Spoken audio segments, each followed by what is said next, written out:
Break के बाद एक बार फिर स्वागत है आप सभी का इनसाइड यहाँ के न्यूज के इस बुलेटिन में। चले जानते हैं खबरों के बारे में। खबरों की शुरुआत करते हैं राजधानी रांची से।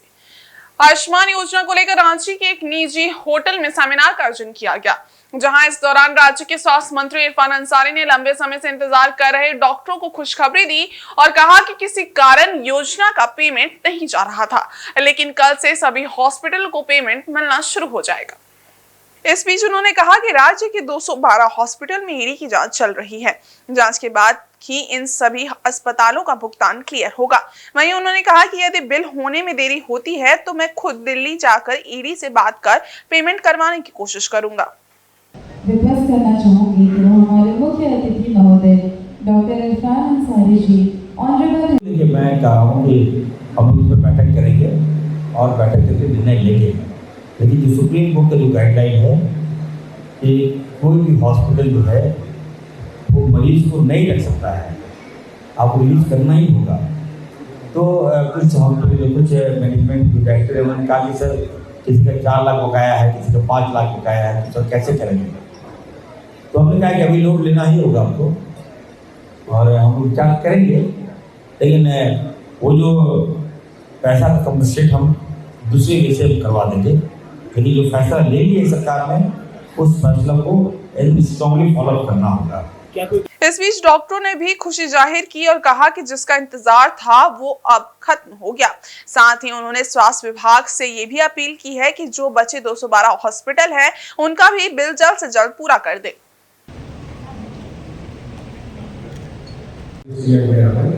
और जो आर्टिफिशियल मशीन है वो सब जगह उपलब्ध है, ट्रूनेट भी जो मशीन है वो भी सब जगह उपलब्ध है। और जो ऑक्सीजन प्लांट है तो मॉकड्रिल कराने के लिए कहा गया था 30 और 31 में, तो हुआ भी है मॉकड्रिल। जो हमारे कुल 127 CSM प्लांट है उसमें से 38 से करीब अभी चालू नहीं हालत में नहीं है। तो जो भी चालू हालत में नहीं है उनको कहा गया है कि 10-15 दिन के अंदर उसको चालू बनाया जाए। हम तैयारी हम लोग पूरी कर रहे हैं और जैसा माननीय मंत्री जी ने बताया कि घबराने की कोई जरूरत नहीं इस गाड़ी से। और अभी व्यापक हम प्रबंध किए हैं, दवाई, टेस्टिंग, ऑक्सीजन प्लांट।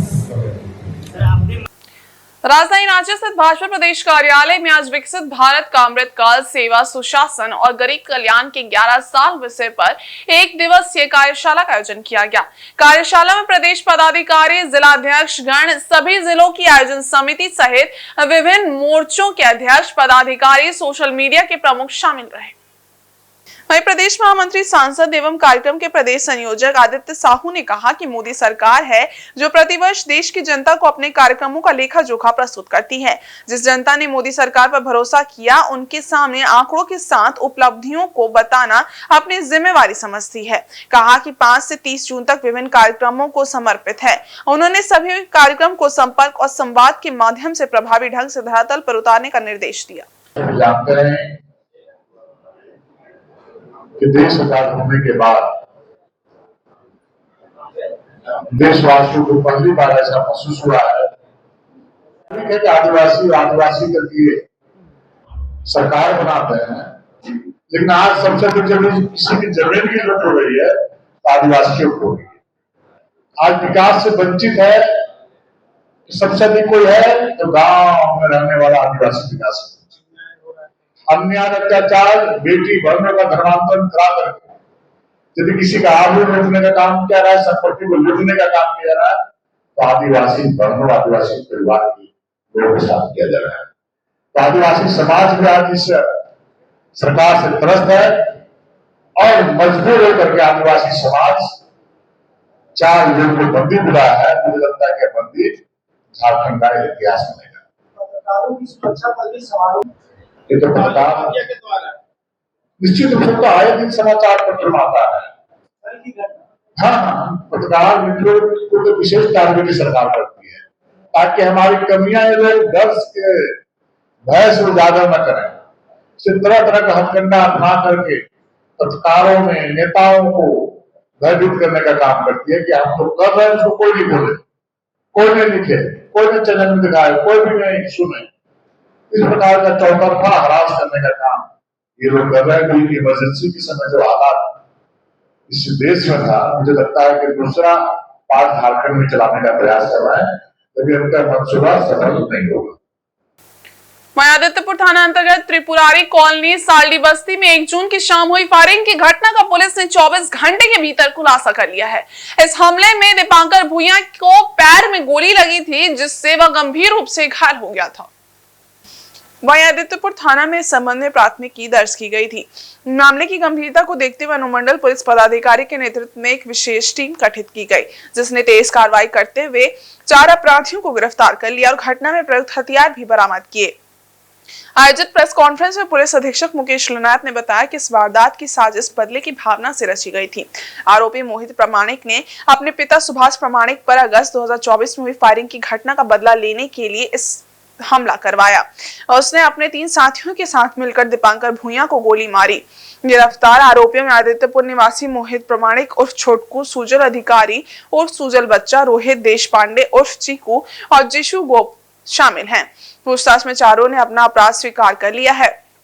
पुलिस ने आरोपियों के पास से एक लोडेड पिस्टल, 7.65 mm के 2 जिंदा कारतूस और एक काले ग्रे रंग की हीरो स्प्लेंडर मोटरसाइकिल बरामद की है, जिसका उपयोग घटना को अंजाम देने के लिए किया गया था। नामक युवक पर शाम को करीब 7 बजे के आसपास गोली चलाने की घटना प्रतिबंधित हुई थी। इस संदर्भ में आदित्यपुर थाना कांड संख्या 161/2025 दर्ज करते हुए कांड का अनुसंधान किया गया। घटना की गंभीरता को देखते हुए अनुमंडल पुलिस पदाधिकारी सरायकेला के नेतृत्व में एक विशेष छापामारी दल का गठन किया गया। छापामारी दल द्वारा मानवीय आसूचना, तकनीकी साक्ष्यों के आधार पर इस घटना को कारित करने वाले 4 अपराध कर्मियों को गिरफ्तार किया गया है तथा उनकी निशानदेही पर एक लोडेड पिस्टल घटना में प्रयुक्त मोटरसाइकिल को बरामद किया गया है। घटना के कारणों के संदर्भ में पूछताछ करने पर ज्ञात हुआ कि जो दीपांकर भूया है, इस कांड के मुख्य अभियुक्त मोहित प्रमाणिक, जिसको भी गिरफ्तार किया गया। मोहित प्रमाणिक के पिता सुभाष प्रमाणिक पर अगस्त 2024 में गोली चलाया था। उसी को बदले लेने की भावना से इसके द्वारा इस घटना को अंजाम दिया गया है। मोहित प्रमाणिक जो गिरफ्तार अपराध कर्मी है, उसमें मोहित प्रमाणिक, सुजल अधिकारी, रोहित देशपांडे और जिशु गोप है। सर, इन लोगों का पहले भी कुछ आपराधिक इतिहास रहा है? हाँ, इसमें जो रोहित देशपांडे है, पूर्व में भी आदित्यपुर थाना से जेल जा चुका है।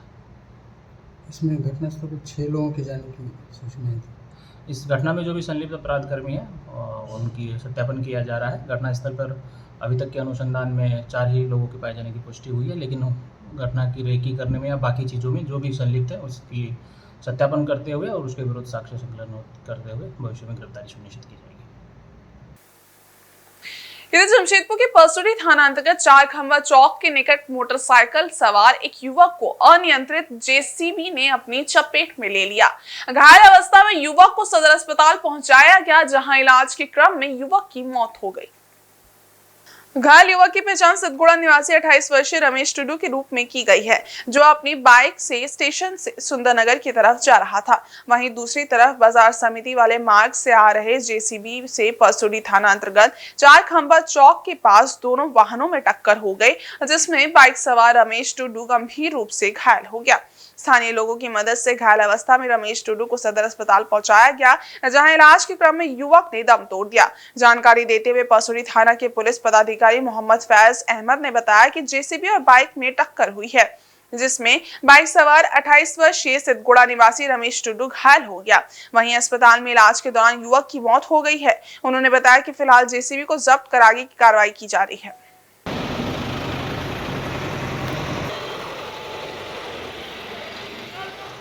थोड़ी देर पहले पता चला था कि एक 4 खंबा चौक पे एक जेसीबी और एक मोटरसाइकिल सवार के बीच टक्कर हुआ है।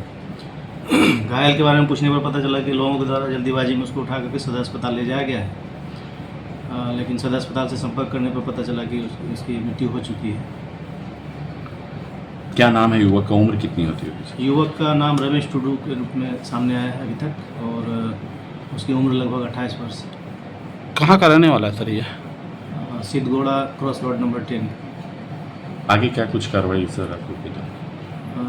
गाड़ी को जेसीबी को थाना लाया गया है अभी, और चालक तो वहाँ से भाग चुका था, और बाकी आगे कार्रवाई की जा रही है। झारखंड के राज्यपाल संतोष कुमार गंगवार मंगलवार को साउथ बिहार एक्सप्रेस से टाटानगर रेलवे स्टेशन पहुंचे। उनके आगमन पर स्टेशन परिसर में जिला प्रशासन, पुलिस विभाग और रेलवे के वरिष्ठ अधिकारी पहले से मौजूद थे।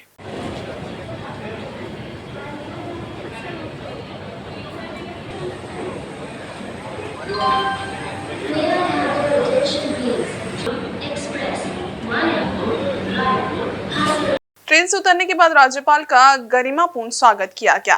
ट्रेन से उतरने के बाद राज्यपाल कड़ी सुरक्षा व्यवस्था के बीच जमशेदपुर के सर्किट हाउस के लिए रवाना हुए। उनके आगमन को लेकर जिला प्रशासन ने विशेष सतर्कता बरती और स्टेशन पर सुरक्षा के व्यापक इंतजाम किए गए थे। राज्यपाल का जमशेदपुर दौरा 2 शैक्षणिक कार्यक्रमों के लिए निर्धारित है। वे बहरागोड़ा और गम्हरिया स्थित आरका जैन विश्वविद्यालय में आयोजित कार्यक्रमों में भाग लेंगे। इन कार्यक्रमों में वे मेधावी विद्यार्थियों को सम्मानित करेंगे और छात्रों को प्रेरणादायक संदेश देंगे।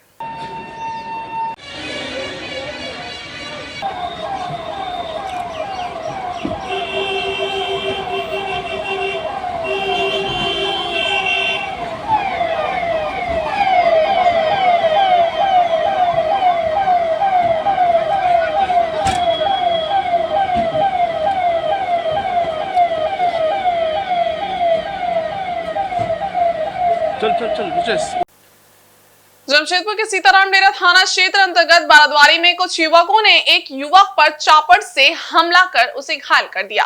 घायल युवक की पहचान मुन्ना के रूप में हुई है, जो एमजीएम थाना क्षेत्र के मुखिया डागा का निवासी है। हमले में मुन्ना के सिर पर गंभीर चोट आई है। उसे इलाज के लिए तत्काल एमजीएम अस्पताल लाया गया।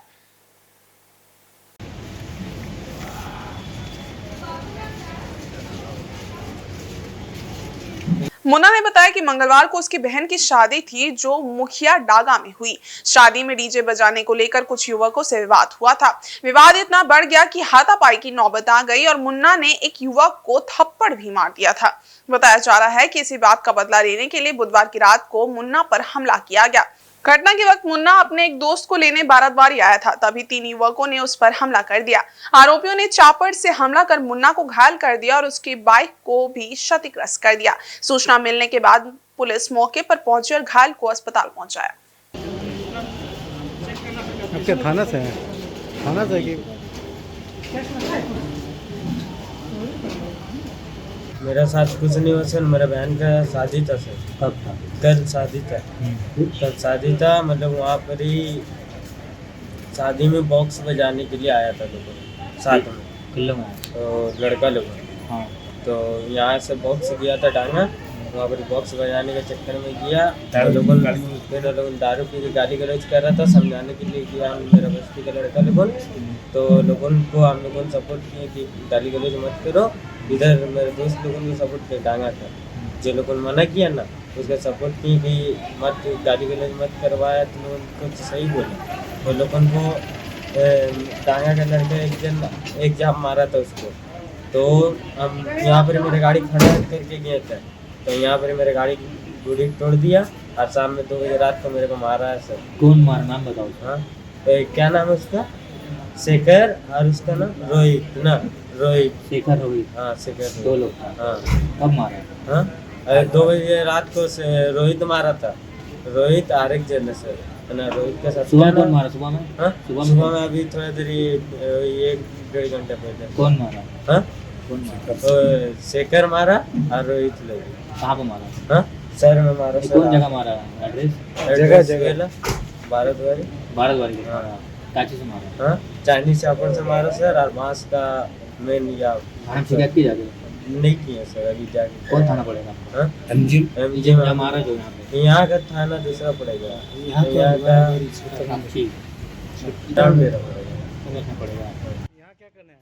यहाँ पर मेरा दोस्त रहता सर, भाई जैसे मानते उसको लेने के लिए आए थे।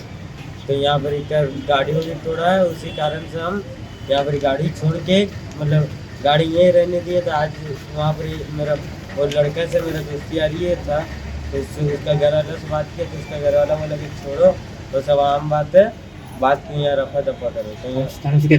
और आज के इस बुलेटिन में बस इतना। हम कल फिर हाजिर होंगे कुछ और नई खबरों के साथ। तब तक के लिए देखते रहिए इनसाइड झारखंड न्यूज़। धन्यवाद।